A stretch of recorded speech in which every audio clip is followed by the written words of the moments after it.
कहते हैं पुरुष का पुरुषत्व ही उसका अभिमान होता है, और ऐसे में पुरुषत्व में गिरावट यानी वीर्य में कोई ना कोई विकार, वीर्य का पतलापन में होना, ऐसा ये एक रोग की निशानी मानी जाती है, और जिससे दांपत्य जीवन पर, गृहस्थ जीवन पर बहुत खासा असर पड़ता है। संतान प्राप्ति में भी समस्या होती है। तो सबसे पहले तो मैं जानना चाहूंगा, इस तरीके का रोग होने के किन किन कारणों को आप मानते हैं कि? देखिए, वीर्य पतला पड़ने का कारण मुख्य है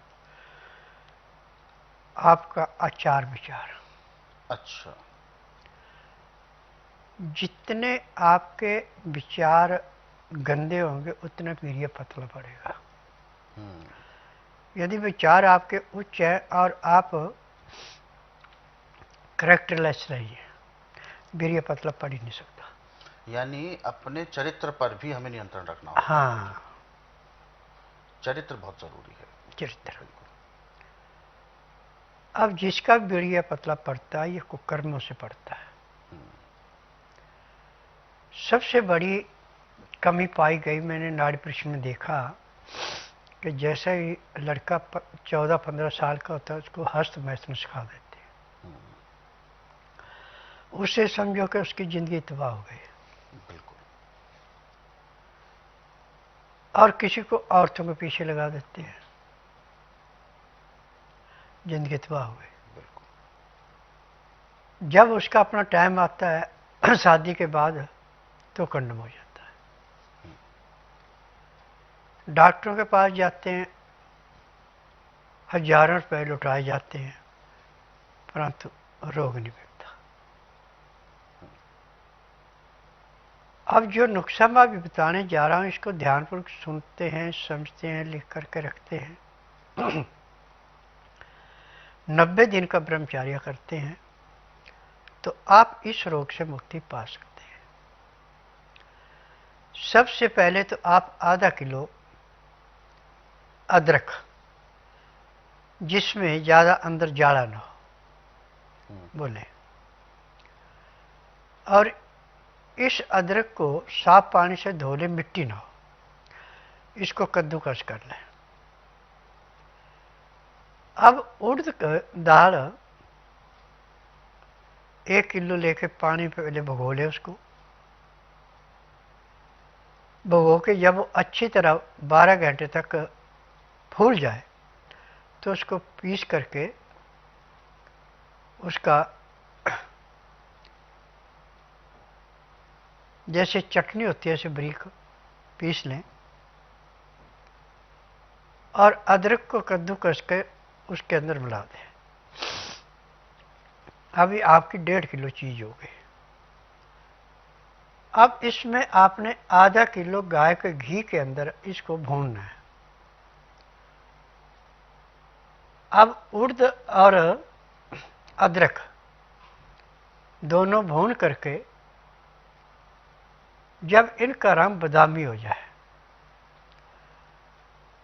तो उसमें 1 किलो गुड़ की चाशनी 3 तार की जो बनेगी, ऐसे वो मिला के फिर इसको उसके अंदर डाल दें और थोड़ी देर उसमें भी गर्म करें। फिर उसके बाद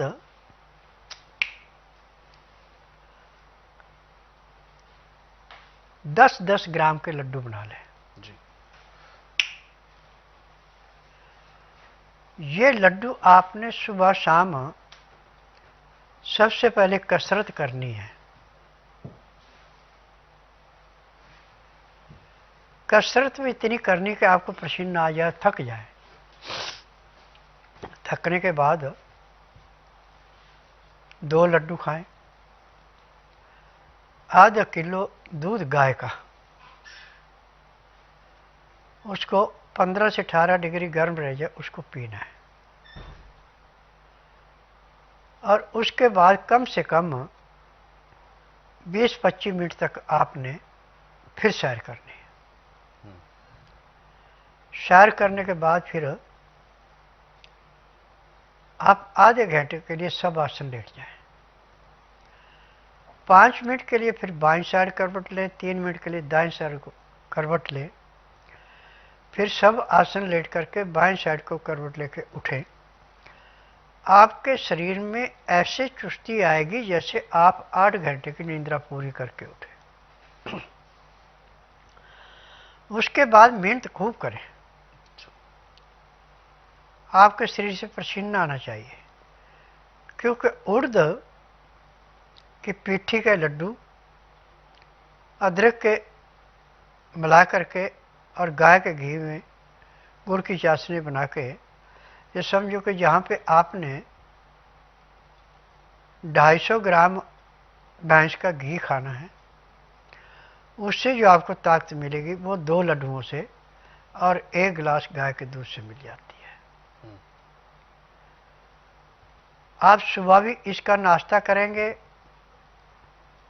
शाम को दिन अस्त होने से घंटा 1.5 घंटा पहले दोबारा ऐसे लेंगे। अब रात को आपने खाना नहीं खाना। खाना खाइए आप दिन में 10 से 12 के अंदर अंदर ताज़ा खाना, गर्म गर्म खाना। दाल सब्जी जो भी बनानी है छिलके वाली, वो भी गर्म गर्म खानी है। दाल सब्जी को छौंक नहीं लगाना। गाय का घी 1 या 2 चम्मच आपने हल्का गर्म करके उसमें मिला के खा सकते हैं।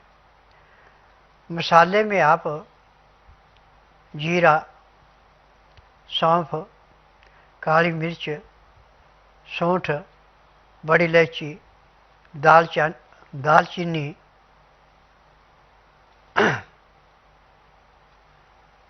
ये चीज़ें पीस के कूट के पाउडर बना के आप किसी भी शीशे के बर्तन में रखें, प्लास्टिक में नहीं रखना, बस इतना ध्यान रखना। चुटकी भर इसकी डाल लें और 2 गिलास पानी गर्म करके जब 15 से 18 डिग्री गर्म रह जाए तो उसमें लहसुन, प्याज, अदरक का रस 1-1 चम्मच मिला दें, तीनों चीज़ों का। और जो इसका कचरा बचा है उसको आप दाल सब्जी मिला के खा सकते हैं। और दाल सब्जी जो बनानी अमोनिया के बर्तन में नहीं बनानी, मिट्टी का बर्तन और सोने पे सुहागा, नहीं तो आप पीतल का कलाईदार या तांबे का कलाईदार, वो भी नहीं है तो स्टील के बर्तन में बना लें। अब दाल सब्जी आपकी जितने पक रहे इतने में 5 या 7 या 9 अनाज लें। उसमें गेहूँ नहीं आपने डालनी, चना है, जौ है, बाजरा है, मूंग है, मोठ है, मक्का है, चुलाई है, सिंघाड़े हैं। ये चीज़ें आपने अपनी इच्छा के अनुसार कम ज़्यादा ले लेनी, धो के सुखा करके। इसके बीच में फिर 50 ग्राम अजवाइन भून करके और 100 ग्राम तिल भून के मिला लेने। और ये आटा पिसाना आपने शनिवार को, आटा ऐसा पिसाना जैसा नदी के किनारे का रेखता हुआ सरकता हुआ। अब इस जितनी आपको भूखा उतना आटा लेके सख्त गूंद के खुले पानी में रखते हैं। इतने में दाल सब्जी बन जाए, वो आटे के जो कण थे वो टूट जाएंगे, आटा जो सख्त रखा है वो मुलायम हो जाएगा। अब पानी में से निकाल के उस आटे को दोबारा गूंदें, वो मुलायम हो गया। अब इसकी रोटी बाजरे की रोटी जैसी बननी, यानी गेहूं की रोटी से थोड़ी मोटी, मक्की की रोटी से पतली। अब जितने आपको भूखा उतनी रोटी थाली में डाल के दाल सब्जी जो बनाई उसको डाल दें, 10 मिनट तक उसको रचने दें।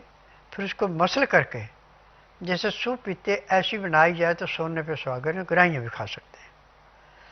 2-4 ग्राही खाना खाया, 2 घुट पानी पिए जो आपने लहसुन प्याज अदरक के रस का बना रखा है। फिर 2-4 ग्राही खाना खाया, 2 घुट पानी पिए। पानी पीने में, खाना खाने में पूरा 1 घंटे का समय लगा है। फिर उसके बाद दातन कूड़ा करके 5 मिनट के लिए वज्रासन बैठे। फिर उसके बाद वज्रासन से उठ के कम से कम आधा घंटा आप सैर करें। सैर करने के बाद फिर आप सब आसन लेट जाएं। आधा घंटा सब आसन लेटने के बाद 5 मिनट के लिए बाईं साइड 3 मिनट के लिए दाएं साइड करवट लेके लेटें, फिर सब आसन लेट के बाएं साइड को करवट लेके उठें। आपके शरीर में इतनी फुर्ती आएगी जैसे आप 8 घंटे की निद्रा पूरी करके उठे। फिर उसके बाद आपने जो भी काम करने को करें, परंतु शरीर में पसीना आना चाहिए और किसी किस्म के गलत विचार ना आने चाहिए, न गलत भावना रखनी है। और हो सके तो हनुमान चालीसा का पाठ 7 बार, 1 बार संकट मोचन, 1 बार बजरंग बाण, फिर रामचंद्र स्तुति स्तोत्र, फिर आरती कर ले। इतना कार्य यदि आप सुबह शाम करते हैं और रात को सोने से पहले पहले कसरत कर ले अच्छी तरह। कसरत करके जब आपको थकावट हो जाए तो पसीना शांत होने के बाद सर्दी का मौसम है तो गर्म पानी से पैर धोएं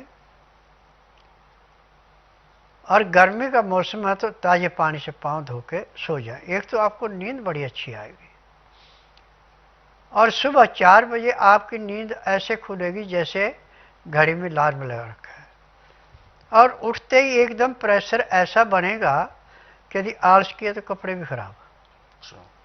फिर जाके आप पेट साफ करके आके दांतन कूड़ा करके आधा घंटा कपालभाति, 15 मिनट भस्त्रिका, 8-10 बार अग्निसार, 15-20 बार विजयी, 25-30 बार ब्रह्मणी, 1 घंटा लोन ब्लोन करें। फिर उसके बाद आप टाइम है तो 2-2, 4-4 मिनट मनुकासन, पवन मुक्तासन, गौमुखासन, सब आसन, सर्वांग आसन, हल आसन, शीर्षासन, बटरफ्लाई, इतनी क्रिया कर लेते तो मैं दावे से कह सकता हूं कि जब तक आपके शरीर के अंदर सांस है तब तक आपके शरीर में ना तो कोई रोग होगा, ना वीर्य में पतलापन आएगा, और चेहरे पे हमेशा ऐसे चमक रहेगी जैसे सुबह गुलाब की कली पे ओस की किरणें पड़ने से वो बूंदे मोतियों की भांति चमकती है, ऐसे चेहरे पे चमक।